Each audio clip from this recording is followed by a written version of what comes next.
Dans de nombreuses régions du monde, l'eau potable devient rare et l'accès à cette ressource donne lieu à une lutte acharnée.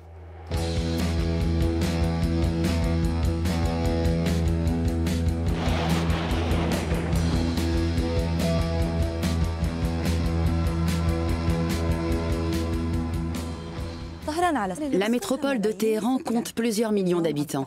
Elle a failli être évacuée cet été en raison d'une grave pénurie d'eau liée à la sécheresse, ainsi qu'à la vétusté et au manque d'entretien des canalisations.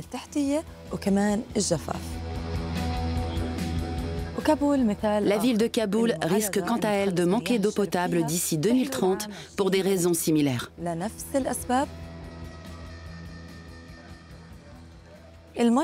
L'eau peut devenir une arme dès lors qu'on en restreint ou prive l'accès, comme ici en Cisjordanie. Je m'appelle Farhat Bailey. Je vis à Ramallah, en Cisjordanie, où je travaille depuis 10 ans en tant que productrice de cinéma. Sous mes pieds se trouve un aquifère de montagne, qui n'est autre qu'un immense réservoir d'eau souterraine.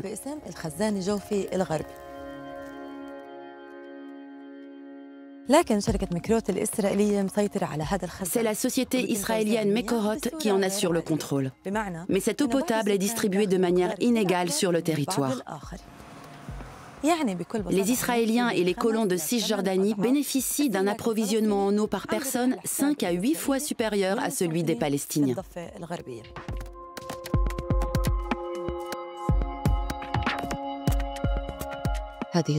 Dans le village de Farka, on lutte au quotidien contre la crise de l'eau provoquée par les politiques d'occupation et les attaques des colons.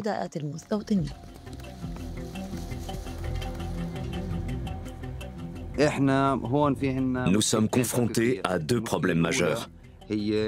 Premièrement, l'expansion des colonies israéliennes. Et deuxièmement, la terreur que nous infligent les colons au quotidien. Nous sommes constamment harcelés, intimidés avec des armes à feu, et ils ont même bloqué nos routes. Le trajet pour nous rendre sur nos champs est une véritable source d'angoisse. Mais nous ne voulons pas risquer d'affrontements ou nous faire incarcérer, car l'armée et la police arrêtent en général les propriétaires du terrain et laissent les colons tranquilles. Je m'appelle Moussa Ahmad Al-Sharif et je viens du village de Farka. Nous avons hérité cette terre de notre père et nous la cultivons été comme hiver. On y a planté des tomates, de la corette potagère ou encore des aubergines. Et en hiver, on s'occupe aussi de nos vignes, de nos abricotiers et de nos pêchers.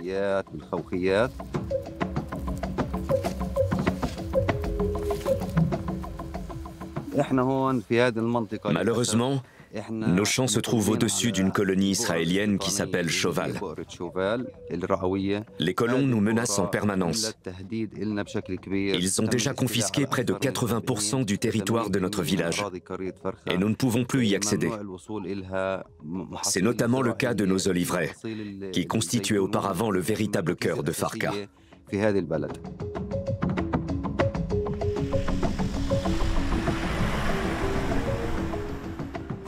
Les gens perdent espoir, et c'est l'objectif des colons. Mais notre mission est de ne pas laisser l'espoir disparaître. Je m'appelle Mustapha Ahmad, je suis le président du conseil de Farka, et notre village est situé au sud de la ville de Salfit.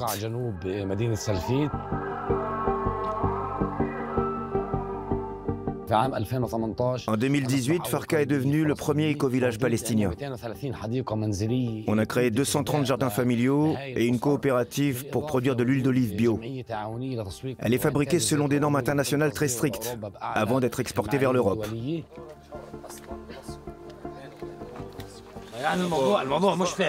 On ne peut pas régler ce problème de façon individuelle, parce qu'il est systémique. Tout est coordonné d'en haut.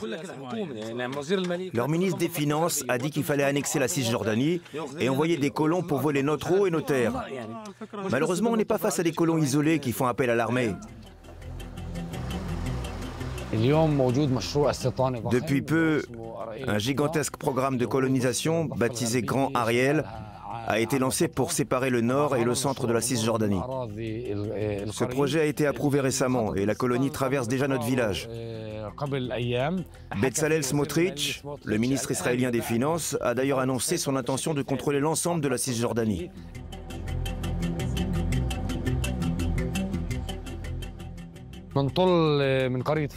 Du sommet de cette colline, on voit toutes leurs colonies qui s'étendent comme une longue bande à travers tout le territoire.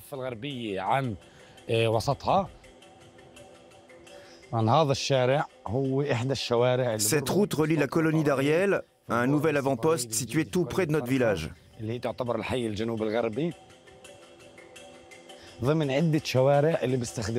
Les colons l'utilisent non seulement pour accéder d'un point à un autre, mais aussi pour nous attaquer, sous prétexte que leur sécurité est mise à mal.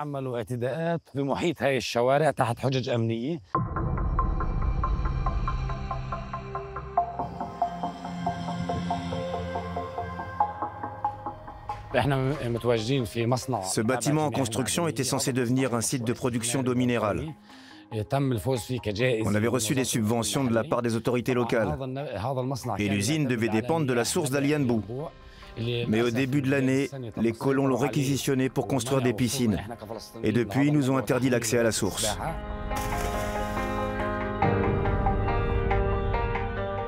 Notre projet a ensuite été abandonné et on a dû arrêter les travaux parce qu'il n'y aura pas assez d'eau pour faire fonctionner l'usine.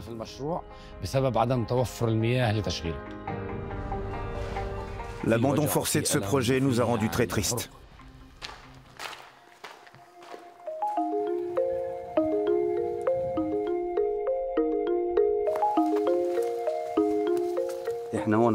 Nous irriguons nos plantations à l'aide de tuyaux d'arrosage fournis par le conseil municipal. Et nous achetons notre eau au même prix que celui appliqué aux ménages privés, à savoir 7 shekels, soit 1,80 € le mètre cube. Avec ce tarif, nous ne faisons aucun bénéfice. Mais cultiver nos terres est une question de survie. Nous ne voulons pas abandonner. Alors oui, en considérant tout l'argent et l'énergie qu'on dépense, on pourrait penser que nous sommes perdants dans cette histoire. Mais en réalité, nous sommes gagnants, car nous défendons notre pays.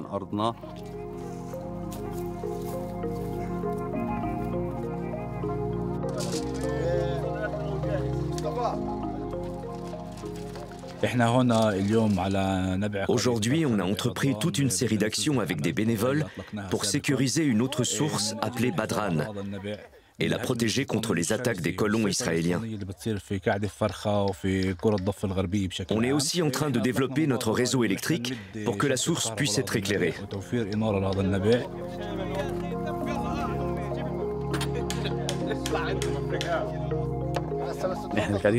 On est tous mobilisés pour protéger cette source, parce que c'est la dernière qui nous reste à Farka. Si elle s'assèche, on n'aura plus d'eau.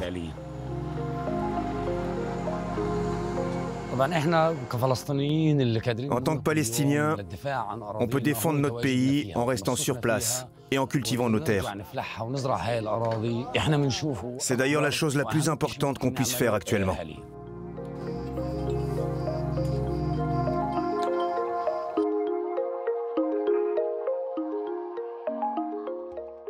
Les Palestiniens luttent pour avoir accès à l'eau potable, mais aux abords de la mer d'Aral, ce combat est déjà perdu depuis longtemps. Autrefois, la mer d'Aral était le 4e plus grand lac du monde.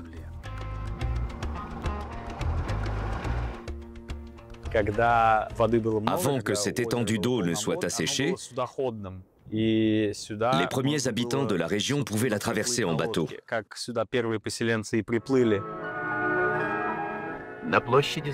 La superficie occupée par cet immense lac est aussi vaste que la Belgique et les Pays-Bas réunis.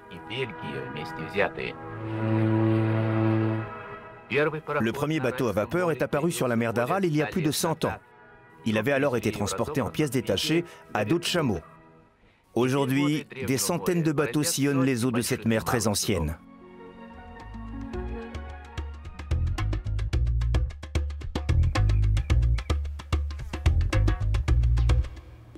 Aujourd'hui, la région est devenue un lieu touristique incontournable.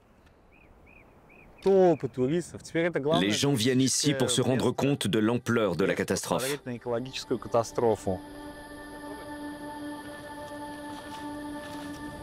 Je m'appelle Timur Karpov. Je suis photographe et réalisateur de documentaires. Depuis plus de 10 ans, je documente les conséquences de l'assèchement de la mer d'Aral et tous les problèmes qui y sont liés. Je me rends chaque année sur place en République du Karakalpakstan et plus précisément dans la ville de Moynak.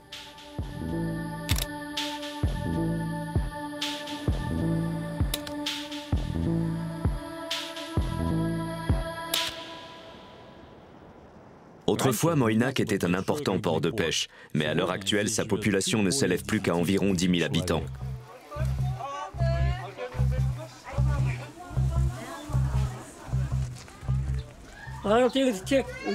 La mer d'Aral était très importante pour toutes les personnes qui vivent à Moynak, et elle l'est toujours. Il y a encore quelques années, cette étendue d'eau était considérée comme un véritable trésor par la population locale. Et justement, aujourd'hui, on extrait du gaz des fonds asséchés, ce qui profite beaucoup à l'économie. Alors que ce soit hier, aujourd'hui ou demain, rien ne va sans la mer d'Aral.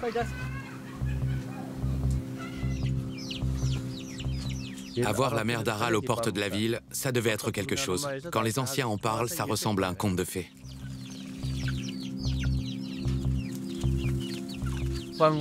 Nous souhaitons tous que l'eau revienne ici. Ça aiderait beaucoup la population.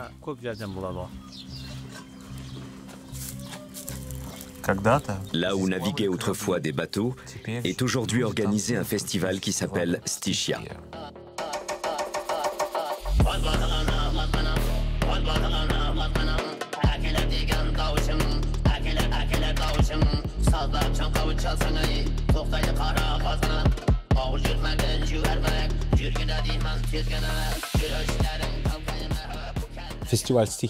Bien sûr, le festival Stishia attire l'attention sur les problèmes liés à la pénurie d'eau dans la région.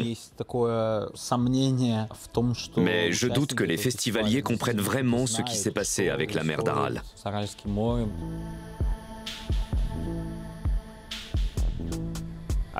La Haute 373 fait partie des têtes d'affiche de l'édition 2025.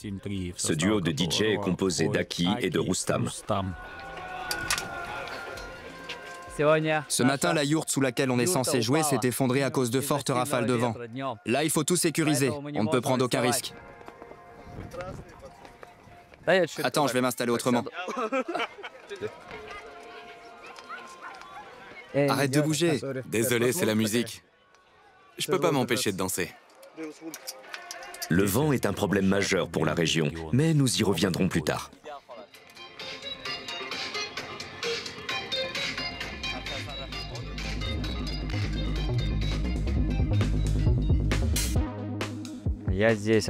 Quand je suis venu ici pour la première fois il y a 3 ans, je n'avais qu'une vague idée de ce à quoi pouvait ressembler la région de Moynak. Avant de partir, j'avais simplement regardé quelques photos et vidéos sur Internet.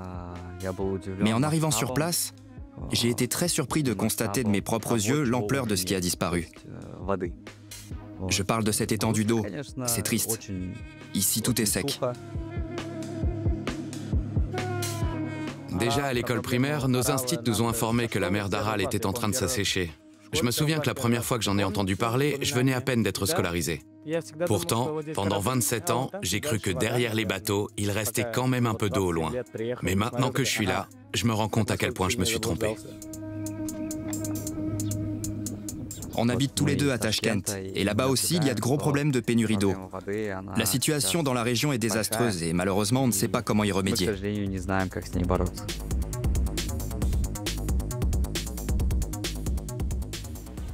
Un festival techno peut-il éveiller les consciences face à ce drame écologique? Odile Moukhamedov, l'un des organisateurs de Stishia, nous répond. Vous voulez savoir comment nous est venue l'idée d'organiser ce festival? Au départ, on avait envie de faire venir beaucoup de gens dans la région pour qu'ils se rendent compte par eux-mêmes de l'étendue de cette catastrophe écologique. Ici, les problèmes liés au manque d'eau pèsent énormément sur la population. Alors bien sûr, notre festival propose de nombreuses activités divertissantes, ce qui est évident pour ce type d'événement. L'essentiel pour nous, c'est d'attirer ici des personnes qui n'auraient jamais visité la région autrement et leur faire découvrir cet horizon. Et si nous avons lancé ce projet, c'est évidemment pour que les festivaliers se souviennent toute leur vie de cette expérience.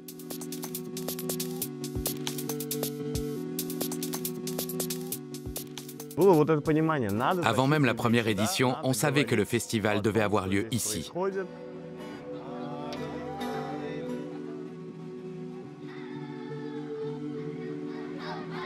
Aujourd'hui, le festival Stychia est vraiment lié à Moynac.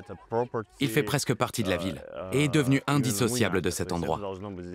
Nous travaillons depuis si longtemps avec les gens du coin qu'il serait impensable pour nous d'organiser cet événement ailleurs.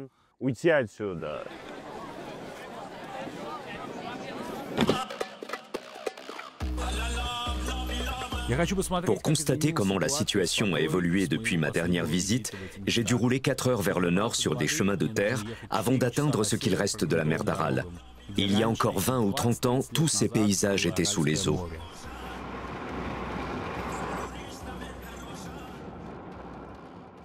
La mer d'Aral a surtout commencé à s'assécher dans les années 1960. À l'époque soviétique, d'énormes quantités d'eau ont été détournées pour irriguer les champs de coton de la région. Il s'agissait surtout d'obtenir du rendement à court terme. Mais le manque d'apport en eau douce a peu à peu asséché la mer d'Aral, qui est devenue salée, anéantissant presque toute forme de vie. Et le processus n'est pas prêt de s'arrêter.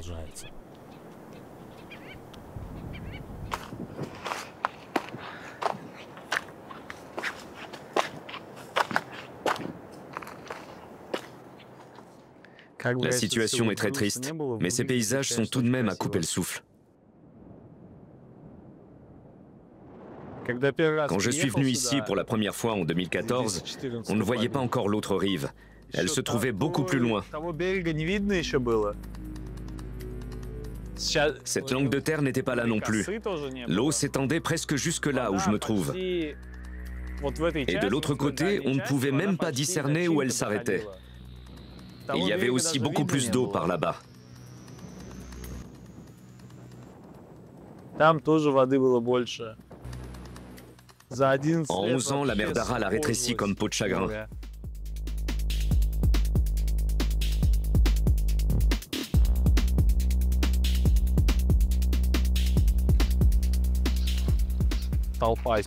Avant, il y avait ce qu'on appelle des colonnes de vapeur au-dessus de l'eau. Aujourd'hui, elles ont disparu. Et le vent disperse le sel, la poussière et le sable dans toute la région. Alors qu'avant, les vents du nord étaient arrêtés par ces fameuses colonnes de vapeur.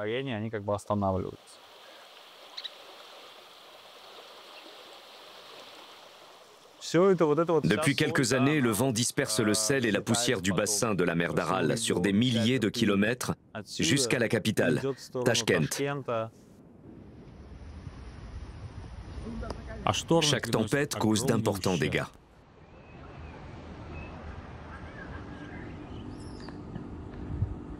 Pour la population locale, cette situation est angoissante.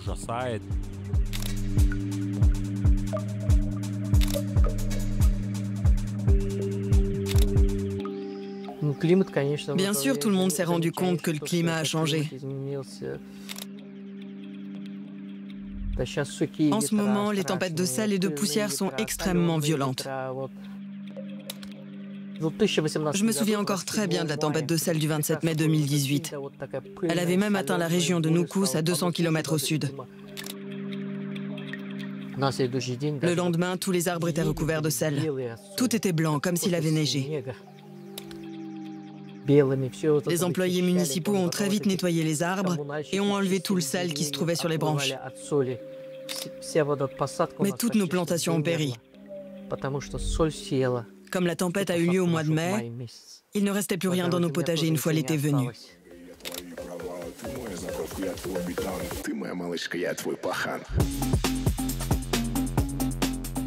Gulchekrar Albaeve s'est installé à Moynac il y a 3 ans. Pendant le festival, la terrasse de son café se transforme en piste de danse.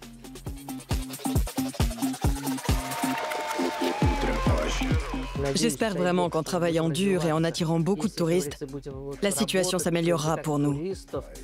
De nombreuses personnes ont déjà quitté la région à cause de la sécheresse, mais j'espère qu'ils se rendront compte qu'il y a de l'avenir ici et qu'ils reviendront.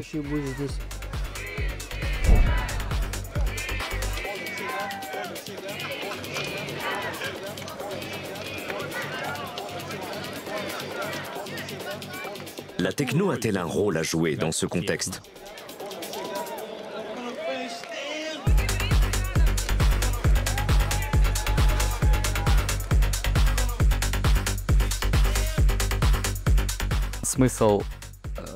Notre duo s'appelle Loud 373, parce que c'est l'indicatif téléphonique de Kokand, la ville où Roustam et moi nous sommes nés dans la vallée de Fergana.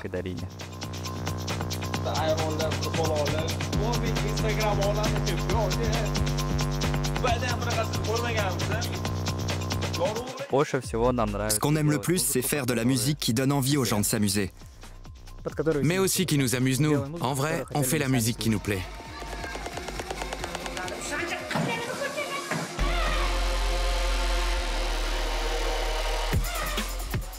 Les Ouzbeks ne sont pas vraiment gâtés en matière de festival. Et Stishia est sans doute l'un des plus grands événements musicaux du pays. Bien sûr, les quelques DJ qui se rendent chaque année à Moynak pour passer de la musique techno ne vont pas sauver le monde. Mais il est tout de même important de rappeler aux personnes qui viennent danser ici que la pénurie d'eau est réelle dans la région et que toute la population locale doit faire face à ce problème.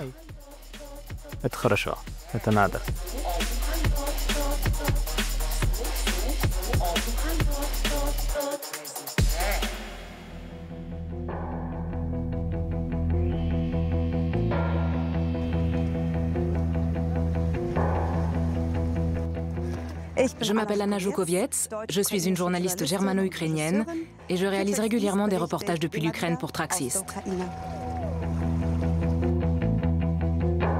Une grave crise de l'eau sévit actuellement dans les territoires ukrainiens occupés par la Russie. Les habitants de Mariupol n'ont accès à l'eau potable que 4 heures tous les 2 jours. À Donetsk, c'est tous les 3 à 4 jours. Ça a poussé les gens à creuser des puits et à collecter de l'eau de pluie. Et les blogueurs russes n'hésitent pas à se moquer de la situation.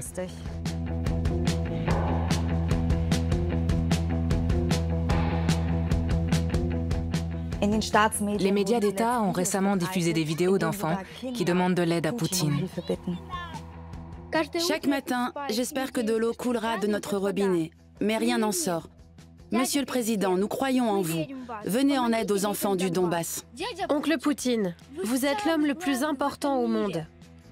Certains enfants rêvent d'avoir un chien ou un nouveau téléphone portable. Nous, tout ce qu'on demande, c'est de l'eau. Alors sauvez-nous.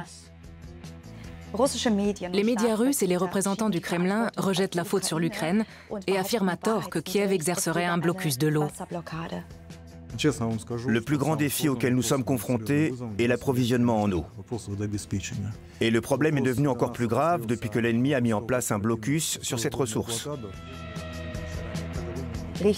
La réalité, c'est que les invasions de 2014 et 2022 ont peu à peu détruit le système d'approvisionnement en eau de toute la région.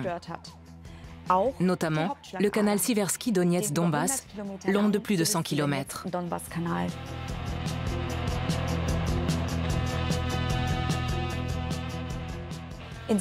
Dans sa guerre contre l'Ukraine, la Russie utilise l'eau comme une arme.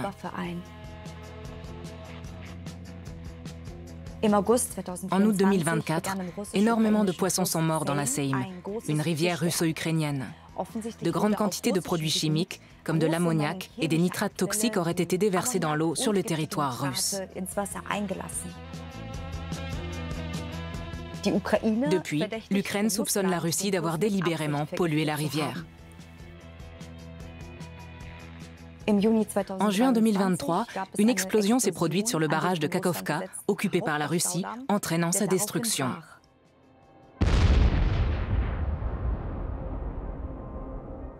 Les enquêtes ont conclu à une destruction volontaire du barrage perpétrée par l'armée russe.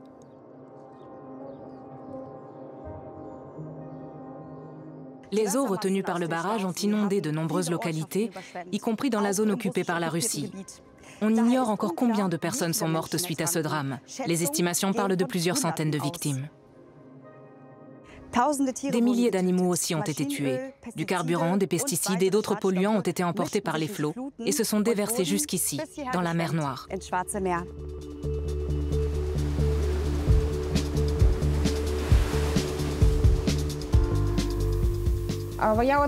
Je me souviens encore très bien du jour de la catastrophe, quand le barrage de Kakhovka a explosé et que l'eau est arrivée jusqu'ici.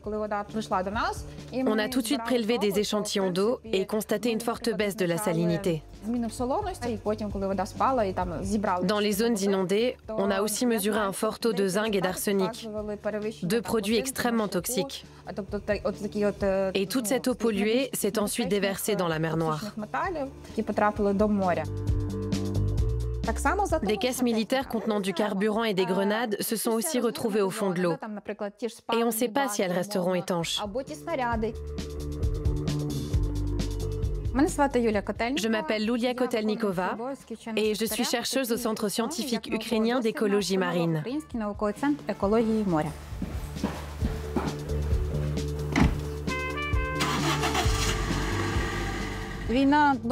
La guerre a considérablement changé ma vie. Et bien sûr aussi mon travail.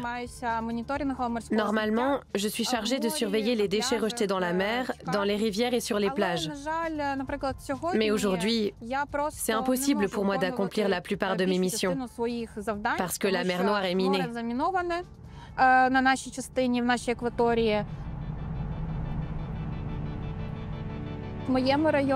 Mon quartier est fréquemment pris pour cible par des roquettes. Ça me fait toujours très peur quand ça se produit. Dès que j'entends des tirs, je descends au rez-de-chaussée de ma maison parce qu'il n'y a pratiquement aucun abri à proximité de mon habitation.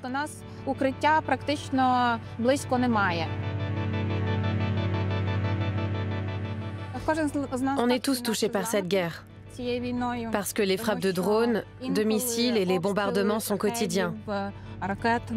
La nuit, on subit des attaques et le jour, on va quand même travailler.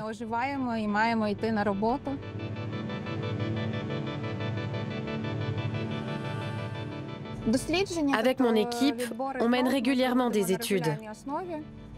Elles nous permettent de comprendre et surveiller l'état de la mer.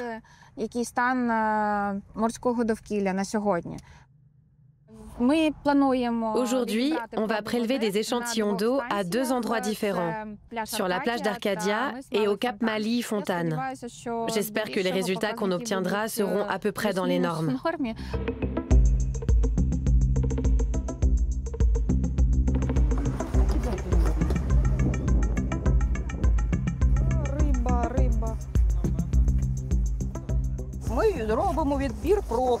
On prélève des échantillons.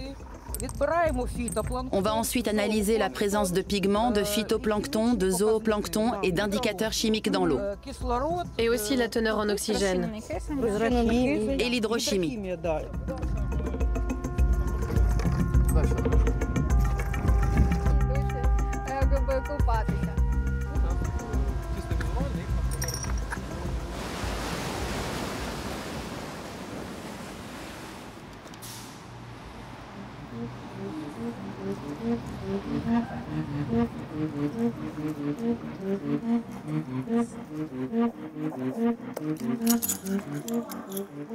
Alors, comment ça se présente avec nos échantillons? On a tout bien reçu, mais ils sont encore en cours d'analyse. Alors je vais commencer par mesurer la teneur en oxygène dissous dans l'eau. Et pour ça, je vais verser l'échantillon que j'ai préparé dans cette Erlenmeyer. Ensuite, je place le tout sur cet appareil pour effectuer la titrimétrie. Et quand l'échantillon prend une couleur jaune très claire, j'y ajoute de l'amidon jusqu'à ce qu'il soit totalement incolore.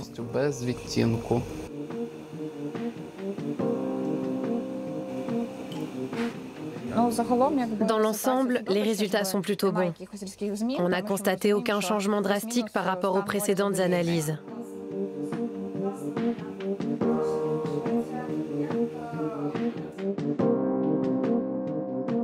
Voilà, j'ai fini ma journée de travail et je suis en route vers un événement très sympa, à savoir la présentation du nouveau livre d'un de mes collègues, Vladislav Mikhailenko.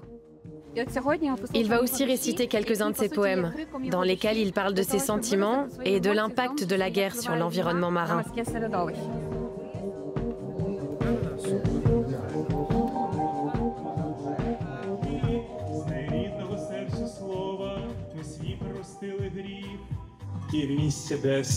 Là où la mer bleue ondule, ce n'étaient pas les vagues que je recherchais, mais un phare. Celui-ci a toujours été là, seul au monde. La vie est une mer infinie, au milieu de laquelle se dresse un phare.